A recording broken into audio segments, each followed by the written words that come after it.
নমস্কার। কালিয়াচকে যে ঘটনা ঘটে গেল আপনারা সবাই নিজের চোখে দেখেছেন, সেই বিষয় নিয়ে নতুন করে বলবার কিছু নেই।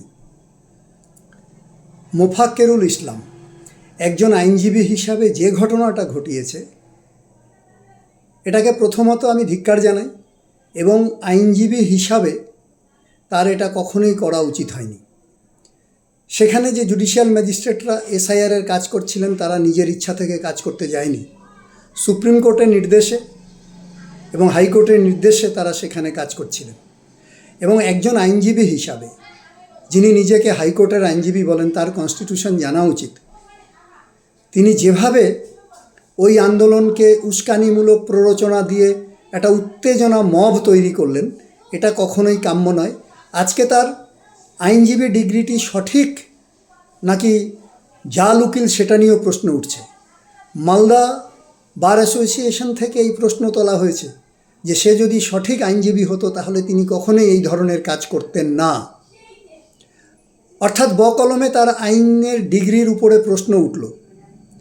এবং যেহেতু মালদা বার অ্যাসোসিয়েশন এই প্রশ্নটা তুলেছে, সুতরাং bar council of West Bengal এবং বার কাউন্সিল অফ ইন্ডিয়ার উচিত তার ডিগ্রিটাকে যাচাই করে দেখা যে সে সঠিক জায়গা থেকে পাশ করেছে কিনা, তার ডিগ্রিটি জাল কিনা। দেখুন মালদা বার অ্যাসোসিয়েশনের আইনজীবীরা কি বলছে, এই ভিডিওটি দেখুন একটু। ঘটনাটা মোথাবাড়িতে মোফাক্কেরুল ঘটালো। মালদা কোর্টের বার অ্যাসোসিয়েশনের পক্ষ থেকে আমরা কোনো লয়ার এর পক্ষে থেকে দাঁড়ানোর জন্য দাঁড়াবেন না কেউ, আমরা কেউ দাঁড়াইনি। দাঁড়াবেন। এবং আজকেও ডিএলএসএ থেকে মুভ হয়েছে, সেই ডিএলএসএ থেকেই ওরা মুভ করেছে। আমরা কোনো প্রাইভেট লয়ার হিসাবে আমরা কেউ দাঁড়াইনি। বা bar council of West Bengal okay licence দিয়েছে। আমি জানি না উনি কোথা থেকে পাস করেছেন। উনি যদি সঠিক জায়গা থেকে পাস করতে, তাহলে আমি মনে করি যে ও কোনোদিনই এই ঘটনা ঘটাতে পারতো না।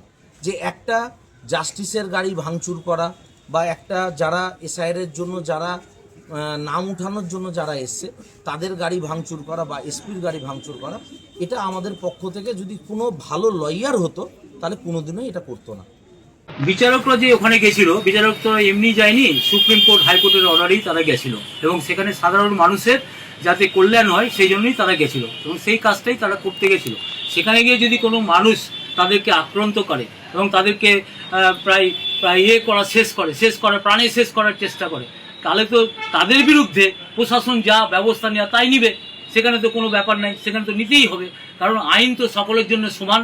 এবং সেখানে যদি কেউ থাকে যে আমি সব কিছু করব, এটা তো চলতে পারে না। এটা আমরা মালদা বার অ্যাসোসিয়েশন থেকে পুরোপুরি কন্ডেম করছি এটা, এবং এটা কন্ডেম করছি যে একজন বিচারক যে বিচার ব্যবস্থার সাথে যুক্ত, যারা মানুষকে বিচার দিবে, সেই জন্যই তো সুপ্রিম কোর্ট হাইকোর্টের নির্দেশে ওনারা এসেছিল।